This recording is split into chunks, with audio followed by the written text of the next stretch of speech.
So unconsciously, because we have not received love, we continue to seek love. We don't know what we are seeking, but we are seeking something. And even when we get it, we believe we are not worthy enough, so we still continue to seek. We don't know we've got it, so we still continue to seek. And because we've not got it from places and people we deserved it while we were growing up, we continue to seek it forever. I use the word forever, assuming that the client is not working with themselves. But should they choose to work with themselves, then things begin to change. So, well, this attachment, what creates this attachment is our past. What creates this attachment is the narratives that we have. What creates this attachment is the narratives and the stories and the references we hold.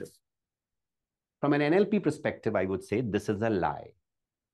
But this is the truth also. The truth is, because we don't work with it, we believe there is a past. Because we are not in the here and now, we are in the past.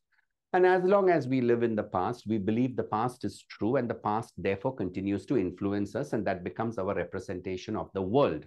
That becomes the world view, and that becomes the filter through which we see this world. And this attachment style creates relation.